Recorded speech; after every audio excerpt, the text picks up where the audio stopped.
अपघातग्रस्त तरुणावर उपचारास सिव्हिलचा नकार. छावा संघटना झाली आक्रमक. मुख्यमंत्री फडणवीस यांच्याकडे करणार तक्रार. जिल्हा रुग्णालयात अपघातग्रस्त रुग्णांना दाखल करण्यास नकार. छावा क्रांतीवीर सेनेकडून रुग्णालय प्रशासनाचा तीव्र निषेध. इगतपुरी तालुक्यात दिनांक 20/10/2025 रोजी तेजस पाटील वय 19 वर्ष, योगेश शेळके वय 18 वर्ष, राहुल ताजने वय 21 वर्ष राहणार नाशिक हे तिघे जण अपघातात गंभीर जखमी झाले. त्यांना जिल्हा रुग्णालयात आणल्यानंतर या तिघांना नाशिक जिल्हा रुग्णालयात दाखल करून घेण्यास रुग्णांसोबत जवळचा नातेवाईक नाही या कारणावरून सिव्हिल प्रशासनाने नकार दिला. ही घटना मानवतेला काळिमा फासणारी आणि अत्यंत संतापजनक असल्याची प्रतिक्रिया छावा क्रांतीवीर सेनेने दिली आहे.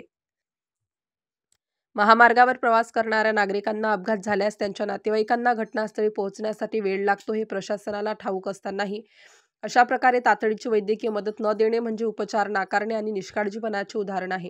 2 दिवसापूर्वी अपघात झाल्यानंतर अँब्युलन्स वाहकाने जखमींना जिल्हा रुग्णालयात आणले असता तेथील ड्युटीवरील अधिकारी व कर्मचाऱ्यांनी रुग्णांना दाखल करून घेण्यास सरळ नकार दिला.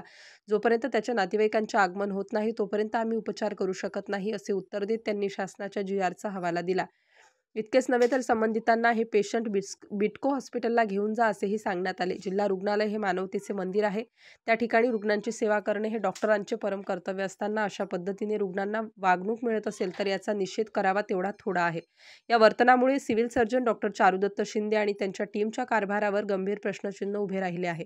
यापूर्वी देखील नाशिक जिल्हा रुग्णालयातील मनमानी आणि निष्काळजीपणाबाबत अनेक तक्रारी करण्यात आल्या होत्या तरी प्रशासनाकडून योग्य ती कार्यवाही झालेली नाही. त्यामुळे छावा क्रांतीवीर सेनेच्या वतीने आम्ही महाराष्ट्र राज्याचे मुख्यमंत्री देवेंद्र फडणवीस, आरोग्यमंत्री व नाशिक जिल्ह्याचे कुंभमेळा मंत्री नामदार गिरीश महाजन, नामदार माणिकरावजी कोकाटे, नामदार छगन भुजबळ, नामदार दादाजी भुसे, नामदार नरहरी झिरवाळ, नाशिक जिल्हा रुग्णालयात अकार्यक्षम अधिकाऱ्याची तात्काळ बदली करून त्याच्या जागी कार्यक्षम अधिकारी यांची नेमणूक करून रुग्णांच्या जीवाशी खेळणाऱ्या अधिकाऱ्यांवर तात्काळ कारवाई करावी. तसेच नाशिक सिव्हिल सर्जन चारुदत्त शिंदे यांची संबंधित घटनांविषयी चौकशी करून त्यांच्यावर कायदेशीर कार्यवाही करावी, अन्यथा आम्हाला मोठे जनआंदोलन उभे करावे लागेल. याची सर्वस्वी जबाबदारी आपल्या प्रशासनाची असेल असा इशारा संघटनेच्या वतीने देण्यात आला आहे.